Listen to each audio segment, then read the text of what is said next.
Selamat menikmati akhir pekan, kita ketemu di hari Ahad ini ya. Bung Rocky, ternyata Anda benar-benar dilaporkan oleh relawan Gibran ya. Kacau ya polanya kalau nggak berubah juga ini. Kalah debat terus lapor polisi. Ya, saya nggak duga bahwa akan berlanjut jadi masalah pengadilan lagi. Jadi kalau saya dilaporkan atas dasar pemberitaan iNews itu juga agak absurd karena kan saya kemarin menerangkan itu pada FNN. Tetapi masalahnya adalah buat apa dilaporkan sesuatu yang justru akan menimbulkan kehebohan baru itu. Jadi kalau pakai prinsip undang-undang ITE, ya pasti justru karena dilaporkan maka timbul kehebohan itu, dan orang akan hubungkan lagi itu bahwa dinasti Jokowi itu doyannya lapor-melapor itu. Padahal sebetulnya insinuasi udah berlangsung dari awal itu bahwa Jokowi atau keluarga Jokowi itu potensial untuk dipersoalkan karena nanti mungkin setelah dia lengser karena ada dugaan-dugaan money laundering segala macam atau korupsi, keistimewaan, jual beli pengaruh pada anak-anaknya. Kan itu jadi pengetahuan umum tuh. Tapi saya terangkan lagi ya bahwa memang Gibran datang ke tempat saya lalu kita bicara. Pada waktu itu Gibran masih saya anggap oke, anak ini masih mungkin untuk dibenerin cara berpikir dia tentang politik atau tentang kekuasaan. Tapi kan nyatanya tidak. Jadi sekali lagi pada waktu itu Gibran kan ada berita yang panjang lebar pada minggu-minggu itu pada waktu dia datang ke saya bahwa setelah dia jadi wali kota, semua menteri hampir satu kabinet itu mondar-mandir pergi ke Solo. Lalu saya tanya tuh, berarti setiap weekend ada aja menteri datang ke tempatmu Gibran tuh. Ya dia bilang, ya akan saya terima aja. Karena mungkin ada yang mau membantu soal percepatan pembangunan di Solo. Ya bagus-bagus aja kan. Lalu saya tanya tuh, pasti ninggalin amplop ya. Atau mungkin saya bilang ninggalin uang atau apalah. Pokoknya yang saya maksud, pasti ninggalin sesuatu tuh yang sekarang mungkin disebut gratifikasi. Dia nggak mau jawab tapi dia ketawa aja kan. Lalu saya bilang tuh, itu hati-hati, itu nanti kamu saya tuduh sebagai koruptor. Nah itu sebetulnya. Jadi pada waktu itu saya memang justru ingin melindungi dia supaya tidak terseret di dalam isu-isu yang beredar selama itu. Kan tetap orang akan curiga ngapain ada menteri. Itu diberitakan di media massa bahwa menteri-menteri itu datang ke Solo untuk menemui Gibran tuh. Ada yang mungkin alasannya nemenin lari pagi atau membantu promosi beberapa jenis UMKM. Tetapi buat saya itu kecurigaan, ngapain Gibran itu dikunjungi oleh para menteri. Padahal sebenarnya banyak juga wali kota yang harusnya dikunjungi oleh para menteri. Tetapi kenapa ke Gibran? Nyajar keterangan yang pasti di kepala saya karena dia anak presiden. Kan itu intinya tuh. Anda benar nih kalau undang-undang ITE itu kan yang bikin kehebohan bukan pernyataan Anda, tapi sikap relawan Jokowi yang mengancam Anda secara fisik ya pada waktu acara live itu yang bikin heboh. Tapi anehnya yang dipersoalkan ini keterangan Anda ketika Gibran menemui Anda di rumah Anda nih waktu itu ya di Sentul itu. Seingat saya ini tahun berapa? Tahun 2021 kalau nggak salah ya, ketika dia belum lama menjadi wali kota Solo. Jadi mesti dibayangkan Gibran datang ke tempat saya tentu ingin belajar, ingin berteman. Kan buat saya bagus betul, saya bisa pengaruhi jalan pikirannya pada waktu itu. Bahwa dia ingin jadi pebisnis aja, nggak mau main politik. Lalu saya bilang bahwa hati-hati, Anda nanti akan dikunjungi oleh segala, atau pada waktu itu mengunjungi udah ada itu bahwa berita-berita bahwa para menteri datang pada Gibran atau tokoh-tokoh nasional. Lalu saya bilang bahwa itu artinya ada potensi Anda didakwa sebagai korupsi karena bahkan menerima menteri aja itu udah semacam sinyal tuh. Jadi itu yang saya terangkan lebih detail di iNews bahwa kamu itu akan disebut koruptor. Jadi konteksnya begitu. Jadi sebetulnya saya berniat baik bahwa Gibran itu masih bisa diselamatkan dari pengaruh buruk itu pun. Kan itu pada waktu itu kan semua orang merasa oh ini anak muda, tetapi kemudian udah banyak orang mondar-mandir di situ. Jadi saya tanyakan itu pada dia itu, dan saya mengatakan memang bahwa Anda nanti akan dianggap koruptor. Anda koruptor nanti itu. Kan itu konteksnya tuh. Tetapi kemudian memang akhirnya Gibran dimasuk di dalam jebakan-jebakan politik, lalu isu berkembang terus bahwa Gibran bahkan pada tingkat tertentu seluruh keterangan itu kan kita udah dapat bahwa Gibran akhirnya terjun dalam politik, bahkan diangkat secara secara eksklusif oleh ayahnya. Nah di situ saya marah gitu kan, itu dasarnya kan. Jadi kalau saya terangkan di iNews nggak ada soal, silakan aja panggil pada Gibran. Kan yang mesti melaporkan Gibran kan. Kan kalau itu sebagai penghinaan maka panggil Gibran. Nanti saya terangkan bahwa pada waktu itu gue justru mau bela lo gitu. Karena lu datang ke tempat gue kan kira-kira begitu kan. Saya buatin dia teh kok pada waktu ini, saya buatin ya khusus buat kamu. Supaya saya bisa cegah dia itu. Bahkan saya bilang Anda masih muda kok, Anda masih punya 10 tahun ke depan masih punya potensi itu. Ngapain mesti bermain politik dari awal tuh, biarin bapakmu yang bermain politik. Kan saya belak-belakan ngomong di situ kan. Tapi kemudian ya berita-berita ada lah berita itu, cari aja sendiri di koran dan pasti akan ketemu bahwa banyak pejabat yang datang menemui Gibran. Jadi itu yang saya ingin katakan. Tapi bagus juga kalau saya dipanggil polisi lagi, saya akan terangkan bahwa memang saya terangkan itu kok. Apa salahnya tuh, dari awal saya berupaya untuk memberi dia nasihat supaya jangan terlibat di dalam kerangka itu, kerangka korupsi atau potensial korupsi karena jual beli jual beli pengaruh bahkan atau jual beli suasana. Itu kan juga suasana. Orang datang ke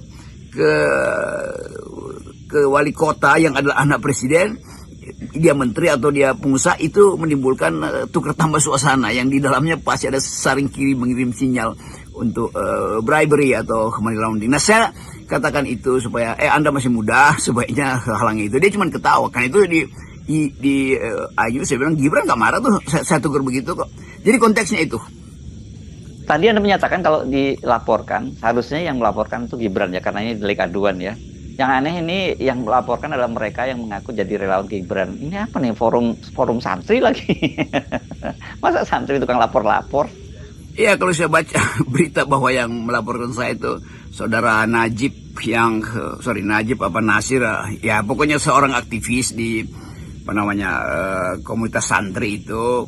Dan juga kalau nggak salah dia orang yang sama yang melaporkan soal Bivitri dan kawan-kawan itu yang bikin dirty vote kan.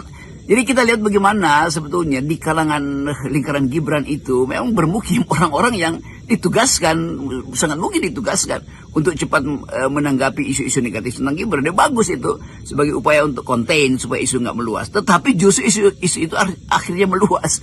Karena begitu saya dilaporin ke polisi kan akan panggil saya. Lalu saya akan terangkan masalahnya, lalu akan ribut lagi kan. Lalu dianggap saya bikin huru-hara lagi. Karena menurut Undang-Undang ITE, kalau sesuatu peristiwa itu menimbulkan huru-hara, hoax, segala macam-macam, itu saya bisa ditangkap lagi. Lalu justru karena dilaporkan, maka menimbulkan huru-hara. Bukan karena huru-hara, maka saya dilaporkan. Tetapi karena dilaporkan, maka pasti besok akan menimbulkan huru-hara atau kegemparan tuh. Wah, saya dipoliskan lagi. Saya cuma mau ingatkan bahwa hari-hari ini gerakan mahasiswa sedang mengkonsolidasi diri itu, dan itu umpan juga pada teman-teman mahasiswa untuk melanjutkan demonstrasi kan. Jadi mestinya istana itu atau paling tidak mereka yang berada di sekitar Gibran itu punya semacam kepekaan untuk menilai bahwa jangan-jangan ini justru akan membakar lagi kemarahan mahasiswa itu. Dan bukan saya kompori mahasiswa, saya memang bagian dari kepentingan mahasiswa. Setiap hari saya ada di 3 kampus kok ngobrol, jadi saya tahu suasana itu tuh. Nah itu yang hendak saya ucapkan lebih awal, bahwa kasus-kasus begini itu ya diminta aja klarifikasi, kan selesai, ngapain mesti dilaporin tuh. Tapi oke, udah terjadi laporan, silakan Pak Polisi panggil saya akan terangkan dengan cara saksama dan dalam tempo sesingkat-singkatnya. Pernyataan Anda soal Gibran ini kan di bagian closing statement Anda ya, yang di acara di iNews yang dipandu Aiman beberapa hari lalu itu ya. Dan kalau saya amati statement Anda di media online maupun di media sosial nggak seheboh ancaman fisik kepada Anda.